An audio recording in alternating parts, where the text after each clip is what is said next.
closer look at how this past Friday's events have changed the dynamics of the presidential race here in the U.S. Critics of President Obama's foreign policy have been lining up at the mic. Here's what Obama had to say to them earlier today. And I think it's entirely appropriate in a democracy to have a serious debate about these issues. Folks want to pop off and have opinions about what they think they would do. Present a specific plan. If they think that somehow their advisors are better than the chairman of my Joint Chiefs of Staff and the folks who are actually on the ground, I want to meet them. Joining me now on how Friday night's massacre may change the race for Obama's successor are Kerry Healey, former Lieutenant Governor of Massachusetts, former Foreign Policy Advisor to Romney for President, and now the President of Babson College. It's great to see you, Kerry. David Gergen, who has served under Presidents Nixon, Ford, Reagan, and Clinton. He's now co-director of Harvard Center for Public Leadership at the Kennedy School of Government. Good to see you, David, as well. Thank you. It's good to see both of you. It was supposed to be about the economy, and then Friday night happened. Is it a short-term pivot, or is it now terrorism leading into primary season? I think it's going to go on for a while, certainly. We may come back to the economy because that's so important in the lives of most Americans. We have one or two incidents, not as big as Paris, but they're, lone wolf kind of incidents, whether they're in Europe or here. It's going to keep it alive. Now, the traditional wisdom is these kinds of issues benefit Republicans. This is an odd year. Does it still benefit the Republicans? I don't think we know that yet. There's another tradition that is if there's pressure, if there's stress, if there's danger, we rally around the president. So that can also help the Democrats. And what I do think has been missing in the Democratic debate the other night, where I thought, by the way, O'Malley actually shone with regard to national security. But if you listen to all three of the candidates, it wasn't at all clear what they would do next. I have to say, you stole my lines. You watched the debate Saturday night? Raise your right hand and tell the truth. No, I read about it and I saw clips. No, do the Democrats have an obligation, even if they have a sitting president of their own party? Hillary Clinton promised a detailed plan. I don't know if she said go to her website or not. I didn't hear a plan at all. Well, I think this is actually an opportunity for Hillary Clinton to distinguish herself from President Obama's foreign policy and her own actions as Secretary of State. I think people understand that when you serve a president, you can't criticize that president and you really don't have full agency. But now, as President Obama is making choices about how to address these new attacks and create an entirely new strategy, she can have an opinion on that, and she should have an opinion on that if she wants to try to make sure that people know what she would do as president, as a part to what she has done as Secretary of State. Just hear David Gergen say people rally around the president. Here are three Republicans that haven't quite gotten that message yet. Here they are. Number one, we need to close our borders. Our president wants to take in 250,000 from Syria. But with the problems our country has, to take in 250,000 people, some of whom are going to have problems, big problems, is just insane. It is lunacy to be bringing refugees into this country who may be terrorists trying to murder Americans. And instead, what Senator Cruz had to say, Jeb Bush, obviously former governor of Florida, says we should screen migrants from Syria based on their religion. Christians in, Muslims not so much. Is this the right message for the Republican Party? I think this is a very difficult time because they were already talking about immigration as this flashpoint issue at a moment when that's a very sensitive issue. This is only going to make those discussions worse. And what people really need to be talking about is how do you deal with refugees? How do you deal with mass migrations?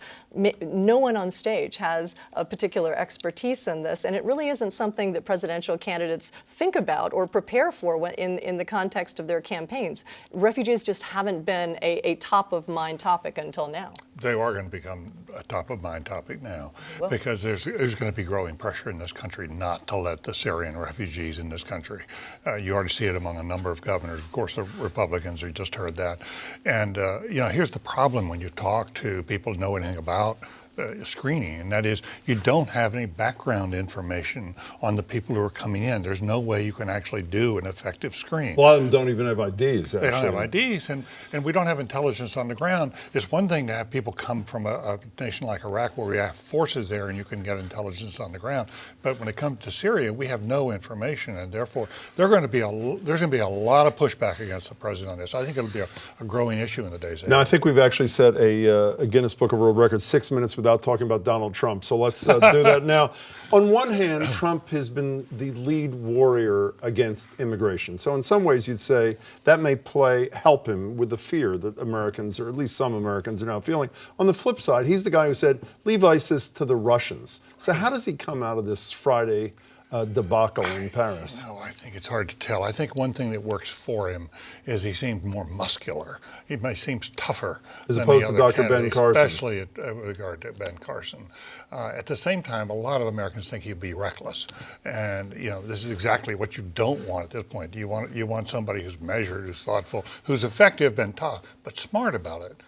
There was a story in the Washington Post, I'm sure you saw the other day, the Republican establishment, whoever they are, these leaders were saying they were concerned with the Trump-Carson access. They seem to have staying power. That was before Friday night. In your former life, you were a Republican office holder. How troubled are they, particularly in light of what happened in Paris Friday and what's happening around the world? Yeah, I think that there is genuinely an interest in the outsider candidate among the Republicans right now, but there are three outsider candidates, and of the three, I think Carly Fiorina is the only one who seems to be deeply thoughtful right now on foreign policy issues and really have a full grasp but with of no it. experience, but with except no apparently experience meeting in it. Putin for a nanosecond somewhere. But she has at least a grasp of the leaders and the countries and the geography and the issues. And so you may see that Trump and Carson will probably reach the 1 inch deep extent of their knowledge very quickly, but she may still continue to shine. But isn't there a point at which you say, even if I find that threesome really appealing, because I am sick of both parties in Washington,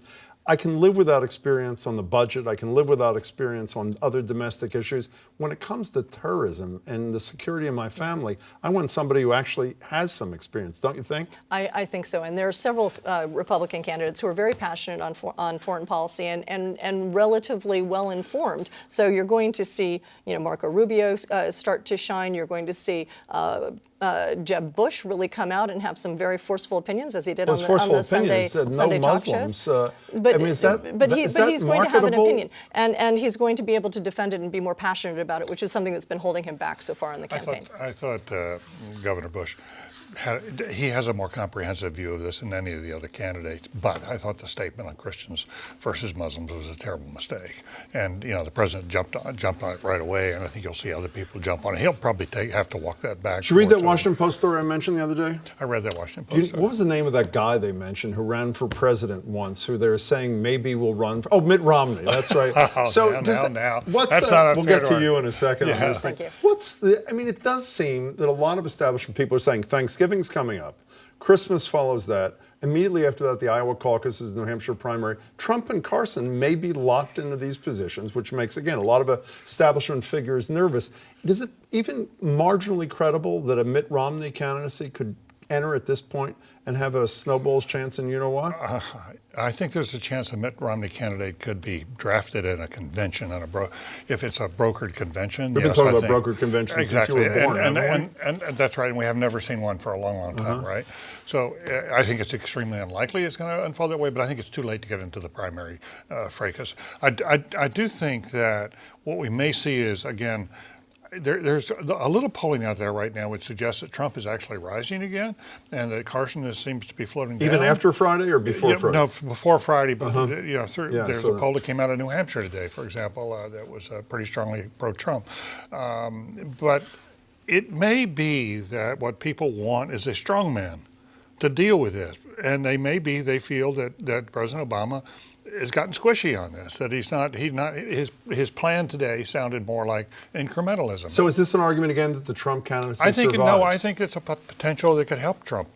It seems to me it could help Rubio because he's so articulate on foreign policy, but it could also help Cruz, who also there's something about him that tells you he's got a mean streak. Okay, your turn. Have you spoken to your former colleague? No, but I feel absolutely certain that Governor Romney is not going to be jumping into the race at this point. Of course, there's always that moment of possibility at the convention, but people aren't planning on that. People are actually fairly pleased with the broad array of candidates that we have right now, vying for the nomination. So, but do I think that Trump is going to survive or Carson? I don't think so, because having lived through these presidential primaries in the past, the media drives this type of popularity, and at some point the shine will go off and the spotlight will shift to someone new. We've been hearing that almost every week for months and months. gone Yes. 4 months with that proposition, and now we're only 2 months away from Iowa.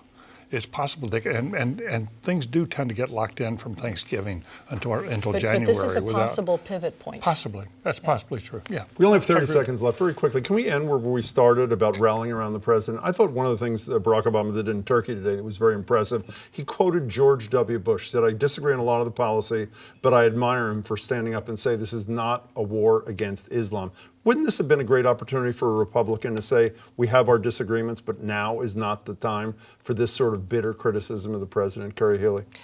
I expect that you will hear some of that, but I have to say that this has been such a shocking event, you know, for so many people around the world, that to deny that it's a war or to deny the hurt that people are feeling is just inappropriate. 10 There's seconds. got to David. be some way we can elevate the conversation so we have serious conversations about dealing with terrorism without making it so partisan. That I think is the objective. I am now. so with you. Kerry Healy, it's great to see Thank you you. after all this Yeah, time. great to see you. David Gergen, great Thanks to see you again. Good to Thanks see so you. much to both of you.